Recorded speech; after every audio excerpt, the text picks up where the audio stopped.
OnePlus has introduced a new phone, the OnePlus 11.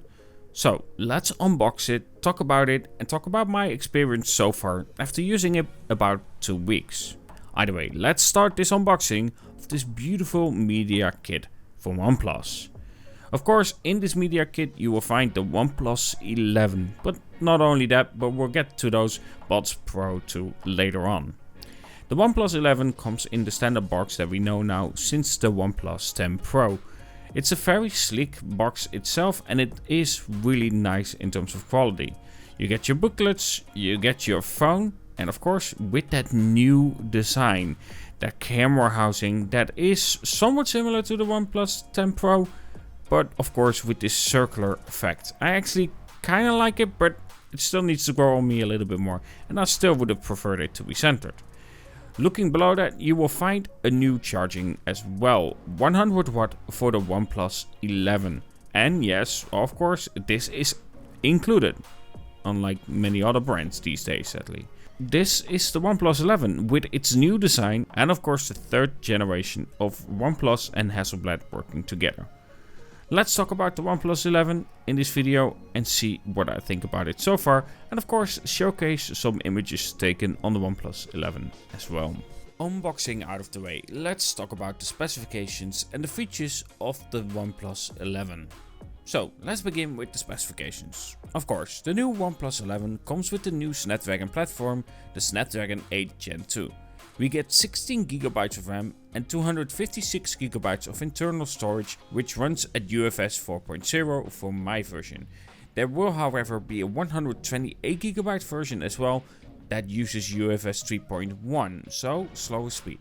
You get a 5000 mAh battery that you can charge up at 100 watt with the included charger, unlike some other brands. The USB port however is sadly a USB 2.0, which honestly I feel like we shouldn't have anymore on these phones. You get a 6.7 inch 120Hz 1440p AMOLED adaptive display with of course HDR10 plus support. For our cameras, we have a main sensor that is the Sony IMX890 with a sensor size of 1/156 inches at 50 megapixels, and of course we do have optical image stabilization and an electrical image stabilization as well with an f-stop of 1.8. The ultra-wide is a Sony IMX581 with the sensor size of 1/2 inches, and it has a resolution of 48 megapixels and an aperture of 2.2 with a field of view of 115 degrees. To end it, we have our combination of a portrait and telephoto lens that is the Sony IMX709 with a sensor size of 1/2.74 inches and 32 megapixels in terms of resolution with a 2.0 aperture. The front-facing camera is the Sony IMX471 with a resolution of 16 megapixels and an aperture of 2.4, and it does have electrical image stabilization but not optical image stabilization.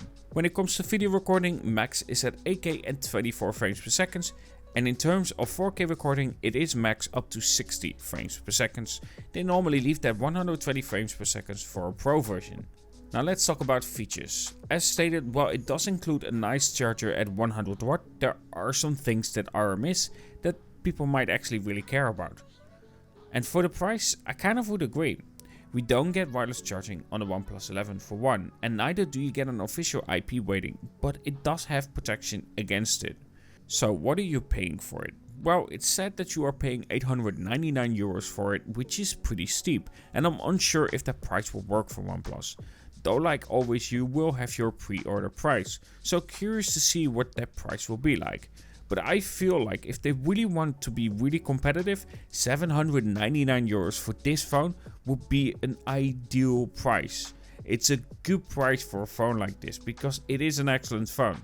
But let's focus and quickly talk about my first impressions so far after using the device for about 2 weeks, I would say. To begin with, it has a stunning display that gets really bright with a smooth experience.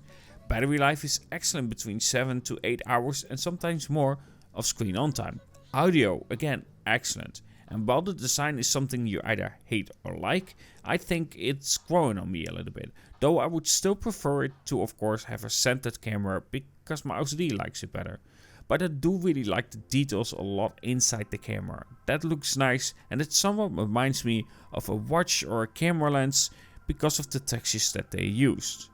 For the camera as well, let me show you some shots that I've taken on the OnePlus 11. Now bear in mind, the weather is quite boring and therefore it is harder to shoot really good dynamic range shots, but honestly, with this OnePlus 11, I think OnePlus has done a good job.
So overall, the OnePlus 11 is an interesting phone and overall a very clean experience that I enjoy, with a camera that easily holds its own. But I will say, missing out on basic features that I care about, like the 3.5mm headphone jack and micro SD, is a real shame. As well, of course, as having no wireless charging and no official IP rating. Even though it does have protection against water, it just doesn't have that official IP rating. And wireless charging, well, I really don't use it that much. I think it should still be a thing on the phone itself, especially for the price that you are paying. Either way, these were my first impressions and of course unboxing of the OnePlus 11. Let me know if you have any questions about it and I will try to reply to every comment about that. Either way, hope you enjoyed this video, and of course I will have a video separately on the performance on the OnePlus 11, comparing it to some other devices.